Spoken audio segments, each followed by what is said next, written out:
Polres, jajaran yang hadir secara virtual, serta para hadirin yang berbahagia. Ini kalau lihat yang hadir, Mas Toto, Mbak Devi, Pak Adi, Pak Basuki, ini lengkap. Jadi ini kita FGD dihadiri oleh Polda dan Polres jajaran yang ada korelasinya dengan tema yang diangkat FGD hari ini. Mengawali sambutan ini, marilah kita panjatkan puji syukur kepada Tuhan Yang Maha Kuasa atas berkat limpahan rahmat dan karunia-Nya, kita diberikan kesempatan untuk berjumpa dalam waktu yang penuh bahagia dalam kegiatan dialog publik dengan tema kemerdekaan pers dan perlindungan jurnalis.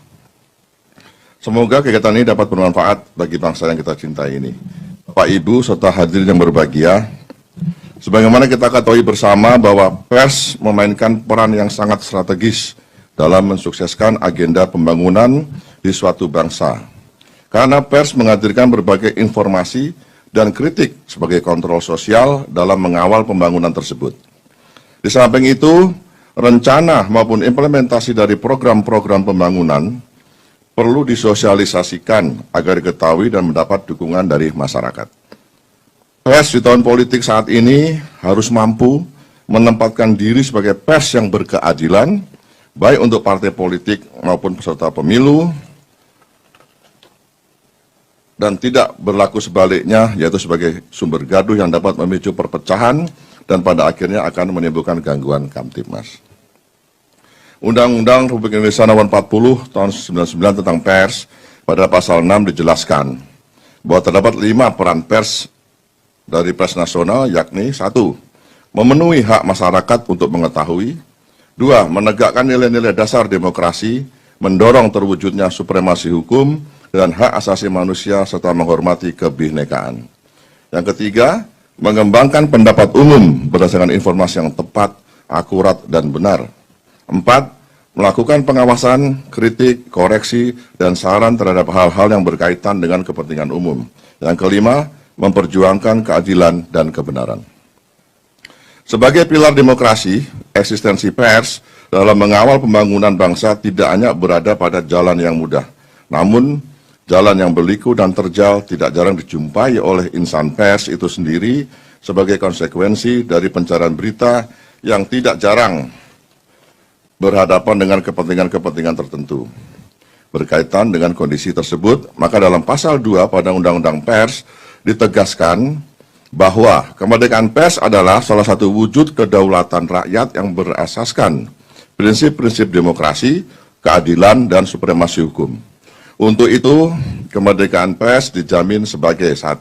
Hak asasi warga negara. 2. Terhadap pers nasional tidak dikenakan penyensoran, pemberedelan atau pelarangan penyiaran. Yang ketiga, untuk menjamin kemerdekaan pers, pers nasional mempunyai hak mencari, memperoleh, serta menyebarluaskan gagasan dan informasi. Yang keempat, hak tolak sebagai bentuk pertanggungjawaban pemberitaan.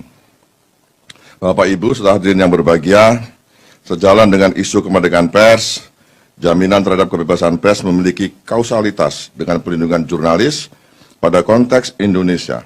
Hasil asesmen menyebutkan bahwa tingkat kekerasan terhadap jurnalis dapat dikategorikan merisaukan berdasarkan data yang dihimpun Aliansi Jurnalis Independen Indonesia. Jumlah kekerasan per tahun masih di atas 40 kasus, di mana sebagian besar terjadi saat jurnalis melakukan peliputan maupun setelah karya jurnalisnya terbit. Selain jumlah kasus sebagaimana saya sebutkan tadi, terdapat 3 hal penting yang perlu kita ketahui bersama.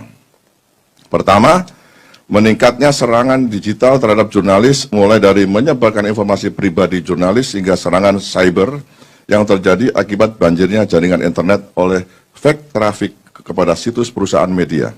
Kedua, munculnya kekerasan seksual terhadap jurnalis perempuan. Dan ketiga, maraknya kekerasan terhadap pers mahasiswa. Secara hukum, dalam Undang-Undang Pers dinyatakan bahwa dalam melaksanakan profesinya, wartawan mendapat perlindungan hukum.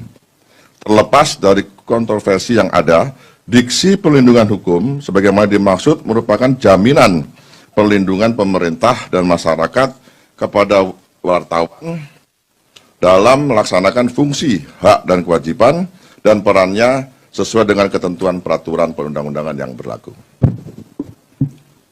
Selain mendapat perlindungan hukum, wartawan juga memiliki hak tolak dalam rangka untuk melindungi narasumber.